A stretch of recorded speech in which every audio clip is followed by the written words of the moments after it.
Oke, selamat datang di Riung Rantas. Pada kesempatan kali ini saya akan membicarakan hal yang paling dekat yang paling dekat dalam perpolitikan kita selain pemilu kemarin, yaitu adalah pilkada yang akan dilaksanakan oleh beberapa daerah, mungkin hampir semua daerah yang ada di Indonesia. Di sini saya akan menjelaskan tentang pilkada yang akan berlangsung di Bekasi. Bagaimana kita memilih pemimpin yang ideal untuk kota yang mungkin masih banyak disalahpahami oleh banyak orang, yaitu kota Bekasi. Nah, kota Bekasi ini sendiri adalah salah satu kota aglomerasi Jabodetabek yang sekarang ditambah Cianjur jadi Jabodetabekjur, yang mungkin dianggapnya seperti kota-kota biasa di Pulau Jawa, tetapi memiliki keunikannya sendiri. Karena di Bekasi ini masyarakatnya cukup heterogen, ada dari berbagai banyak suku yang tinggal di kota ini. Dan karena banyaknya suku yang ada di kota ini, maka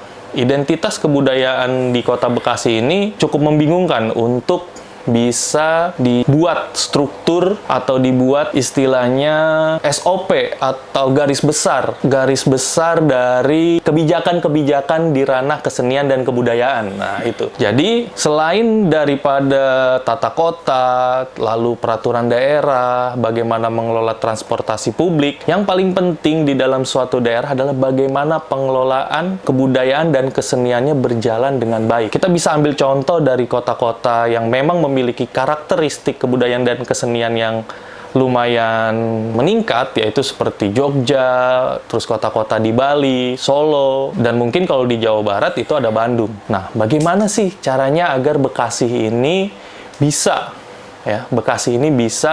menjadi kota yang setara dengan kota-kota tersebut, dengan limpahan APBD yang mungkin cukup jika pemerintahnya tersebut paham dan ingin. Nah, keinginan ini yang harusnya dibangun dan dipupuk oleh pemerintahan kota Bekasi selanjutnya. Nah, hal itu tentu memerlukan pemikiran-pemikiran maupun masukan-masukan yang seharusnya kita lakukan dan kita coba terangkan kepada mereka yang mungkin akan meneruskan estafet kepemimpinan di kota Bekasi ini. Kota Bekasi sendiri adalah kota yang memang identik dengan perpaduan kebudayaan Sunda maupun Betawi yang sangat lekat ya.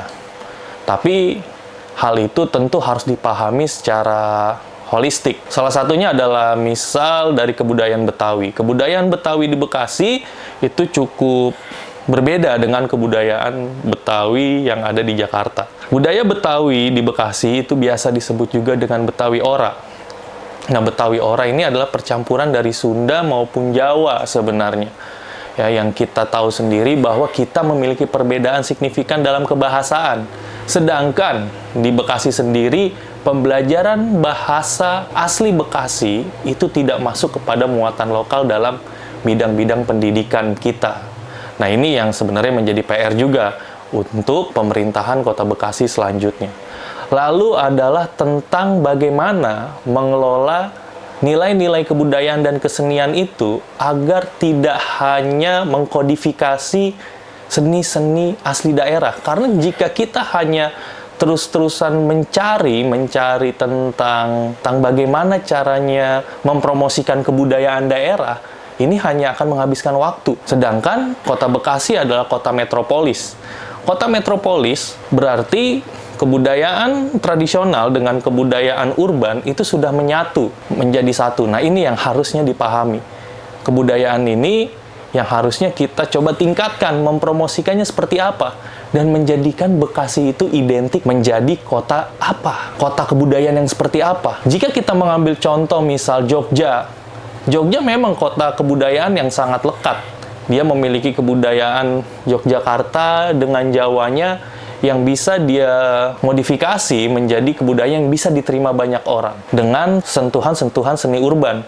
Nah, tentunya itu tidak lepas dari komunitas-komunitas seni dan budayanya yang sangat berkembang di sana. Sedangkan di Bekasi, orang hanya menjadikan Bekasi tempat singgah, tempat untuk beristirahat, bukan tempat mengkreasikan sesuatu untuk menjadikan Bekasi memiliki identitas kebudayaan dan keseniannya. Nah, ini yang sebenarnya menjadi PR besar bagi pemerintahan Bekasi nantinya, bagaimana seni ini harusnya bisa lebih dikembangkan agar tidak hanya menjadi hiburan semata, tapi orang-orang yang bergelut di dalamnya itu bisa membuat kota Bekasi ini memiliki seni yang menjual. Nah ini, seni yang menjual ini kadangkala tidak terpikirkan dengan matang oleh stakeholder bersangkutan yang memiliki kebijakan-kebijakan di bidang anggaran. Nah, anggaran di Kota Bekasi untuk kesenian sendiri itu cukup kecil. Dan jika dilihat dari kebijakan dari Dinas Pariwisata Kota Bekasi, kebijakannya ya hanya sebatas seremonial saja, tidak memiliki kebijakan tentang seni dan kebudayaan yang berkelanjutan. Jika kita mengambil contoh Jogja, Dinas Pariwisata dan Industri Kreatifnya itu memiliki anggaran untuk seni-seni keberlanjutan. Makanya di sana itu festival-festival kebudayaan memiliki nilai-nilai ekonomis. Orang-orang rela datang ke Jogja untuk melihat hal itu. Itu jika kita berbicara tentang seni pertunjukan. Ada lagi misalnya di dunia film. Berapa banyak festival film yang ada di Jogja sekarang ini, dan orang dari luar Jogja itu mau datang ke sana untuk melihat festival-festival film tersebut dan turut serta menjadi bagian festival film tersebut. Nah, ini sebenarnya bisa menjadi nilai lebih yang bisa dipikirkan untuk menstrategikan Bekasi menjadi kota budaya yang memiliki budaya yang lebih unik daripada kota-kota tersebut. Kita kota urban, tapi kita masih memegang prinsip-prinsip nilai-nilai tradisi di dalamnya. Ada juga istilahnya, kalau kita memiliki nilai-nilai itu dan orang yang memegang puncak kekuasaan di Kota Bekasi ini mampu untuk membuat hal itu sebenarnya bisa menjadi program unggulan mereka. Nah, apakah ada keinginan besar dari calon-calon yang mungkin sekarang sedang digodok dan digadang oleh partai-partai yang ada di Kota Bekasi? Mereka punya keinginan untuk melakukan itu atau tidak? Mempunyai program-program seperti itu atau tidak? Ataukah program-program kebudayaan dan kesenian yang ada di Bekasi nantinya hanya sebatas seremonial saja, dan ini akan terus berlanjut kepada regenerasi seniman-seniman yang ada di Kota Bekasi. Sedangkan seniman di Kota Bekasi mungkin ingin turut serta berkontribusi di dalamnya. Nah ini yang menjadi tolak ukur bagaimana kita memilih pemimpin Bekasi. Jangan sampai Bekasi hanya menjadi kota transit, Bekasi hanya menjadi kota istirahat, dan Bekasi hanya menjadi tempat orang-orang untuk pulang dari pekerjaan melelahkan mereka di Jakarta. Nah, itu. Jadi bagaimana kita memikirkannya dan bagaimana kita bisa merumuskannya, strategi kebudayaan di Kota Bekasi ini. Nanti mungkin di episode selanjutnya akan saya bedah satu persatu apa saja yang harus dibuat di Kota Bekasi untuk bidang-bidang kesenian dan kebudayaan yang nantinya akan bernilai ekonomis dan bisa menjadi investasi jangka panjang bagi pemerintahan Kota Bekasi dan juga masyarakatnya.